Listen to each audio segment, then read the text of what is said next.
In this video, pag-usapan natin ang Vitro REIT IPO, another highly anticipated IPO this year. Unlike most REITs that invest in office buildings, malls, and hotels, Vitro REIT is set to become the Philippines' first data center REIT. Before I continue, quick shoutout muna sa mga bagong YouTube channel members ko. Kay Getsi Tiglao, Remy Apayaw, Marilu Rivera, Denoxia, and Charito Saison. Maraming salamat for joining as channel members and supporting my YouTube channel. I really appreciate your support. Okay, so let's continue.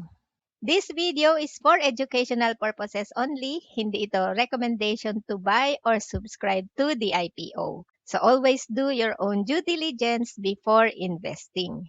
Start tayo sa IPO plan. EPLDT is selling its existing shares to the public.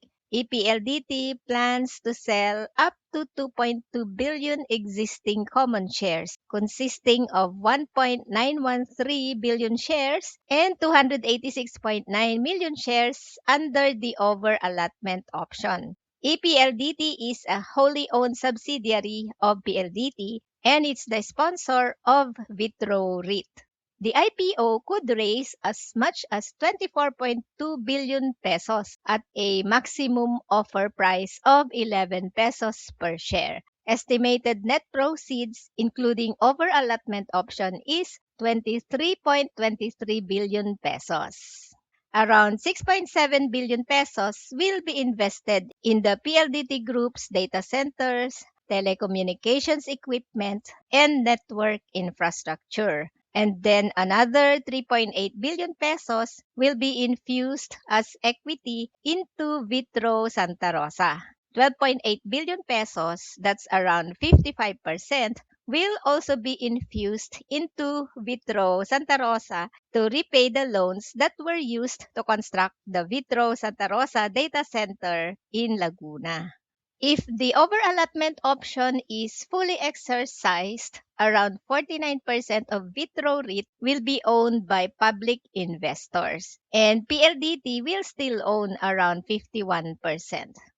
Initial portfolio consists of 8 income-generating data centers located in Makati, Pasig, Parañaque, Clark, Cebu, and Davao. Yung portfolio niya has a total IT-ready capacity of around 24 megawatts and 7,640 ready rack capacity and generate 461.8 million pesos monthly base rent. Lahat ng kanyang data centers are carrier neutral. Customers are free to connect with multiple telecommunications carriers and major cloud service providers. The facilities are also equipped with enterprise-grade infrastructure, including high-speed fiber connectivity, redundant power systems, cooling equipment, UPS, and backup generators to ensure that the data centers can operate continuously. Vitro Makati 2 ang kanyang largest income-generating asset sa kanyang portfolio, accounting for 46.5% of the total monthly base rent, followed by Vitro Pasig, which contributes another 25.1%.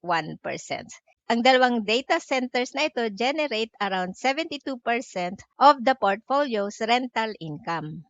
Hindi kasama ang Vitro Santa Rosa sa initial portfolio ng Vitro REIT. Vitro Santa Rosa Incorporated is part of the sponsor's digital infrastructure pipeline and it's currently ramping up capacity.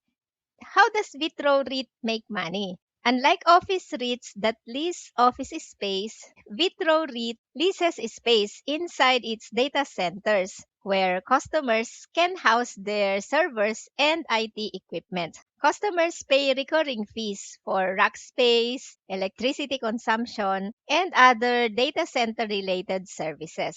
Since businesses rely on these facilities to keep their systems running 24/7, this creates a stable and recurring source of revenue for Vitro REIT.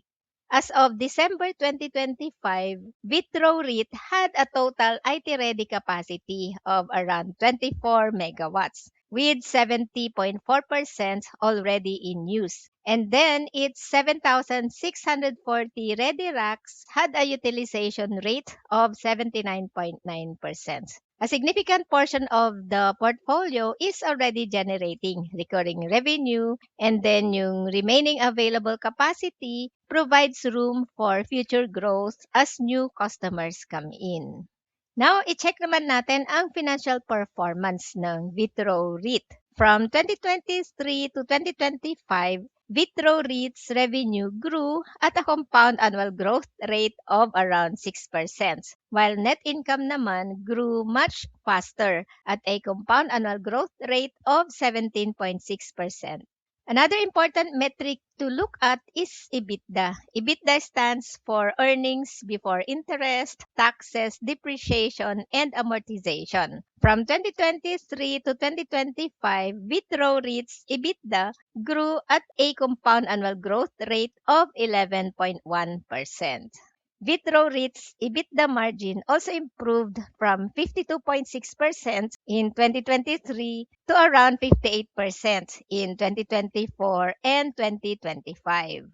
So now let's take a look at Vitro REIT's projected AFFO. AFFO stands for Adjusted Funds from Operations. Isa ito sa pinakaimportanteng metrics for REIT investors kasi it measures the recurring cash generated by the REIT and provides a better indication of its ability to pay sustainable dividends than net income alone. Vitro REIT is projecting an AFFO of around 711 million pesos for 2026.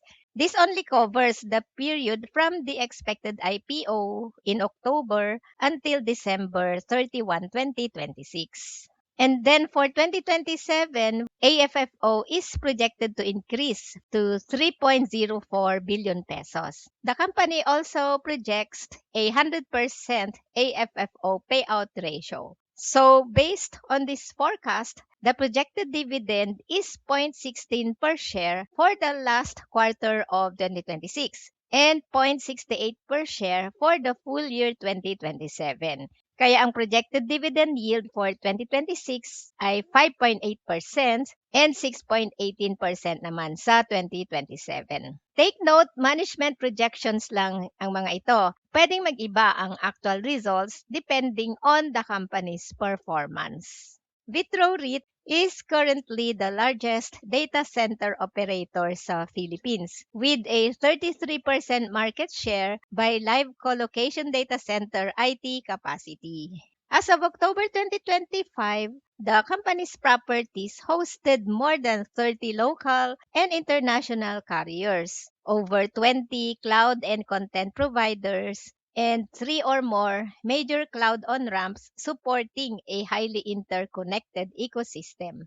The company properties also served over 400 enterprises across sectors, including banking, government, retail, BPO, and manufacturing as of December 31, 2025. Another competitive strength ay ang kanyang nationwide presence. Vitro REIT has data centers across Luzon, Visayas, and Mindanao.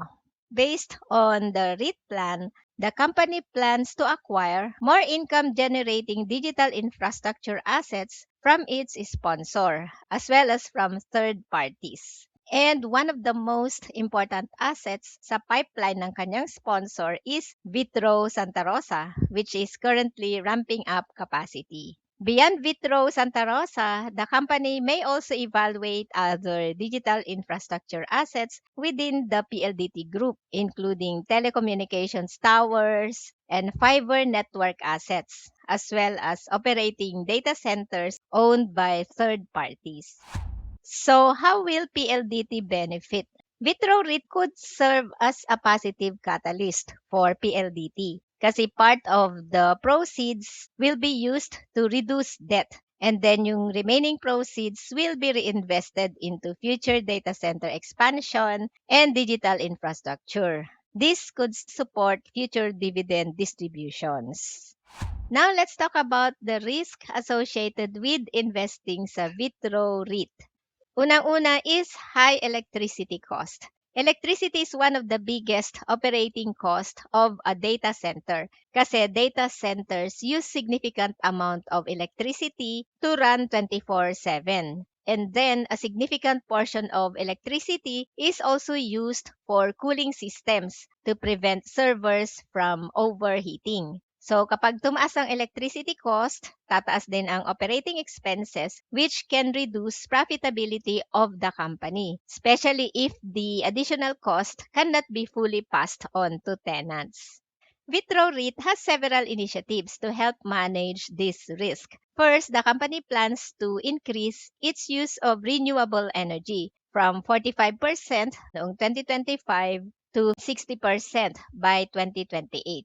And Vitro REIT is working to improve its energy efficiency by lowering its power usage effectiveness. A lower PUE means less electricity is wasted on cooling and other facility operations. Third is strategic power sourcing through MGen to negotiate more competitive power rates. Certain electricity costs may also be passed on to customers under lease agreements, though this depends on the terms of contract. Another risk is competition. The Philippine data center market is becoming more competitive as local and international operators continue to expand. While Vitro currently leads the Philippine data center market, nakikipag-compete siya against international operators such as STT GDC, Equinix, Digital Edge, and A-Flow. However, Vitro still has its advantages. It has established customer base and meron siyang early leadership position in the local market. Another risk is regulatory risk. The REIT plan states that the data center industry is subject to extensive government regulation. Kaya future changes in regulatory requirements could affect Vitro REIT's business, financial conditions, and operations. The REIT plan also highlights that regulatory changes in data protection, digital infrastructure, and connectivity services could also affect the business. Expected IPO timetable. Pricing date is on September 23, 2026. Dito natin malalaman ang final offer price kung 11 pesos ba or below 11 pesos. Ang offer period is from September 25 to October 1, 2026. This is the period kung kailan tayo pwedeng mag-subscribe sa IPO. At ang tentative listing date ay October 12, 2026. Take note, expected dates lang ang mga ito, so subject to the approval pa of the PSE and SEC ang mga dates na ito. So, the schedule may still change. Pag interested ka na mag-subscribe sa Vitro REIT IPO, you can place your subscription through your stockbroker or through PSE EC during the offer period. Ito naman ang dividend yield comparison versus the top 4 REITs. Based on the projected annual dividend with a maximum price of 11 pesos, Vitro REIT offers a dividend yield of 6.18%. It's slightly higher than RCR and C-REIT based on their current prices, but lower than A-REIT and MREIT. But of course, dividend yield should not be the only factor when evaluating a REIT. Investors should also consider the quality of the assets, growth potential, and the sponsor. So ano masasabi mo sa Vitro REIT IPO? Balak mo bang mag-subscribe sa IPO or hintayin mo muna itong malist sa stock market? Let me know your thoughts in the comments below.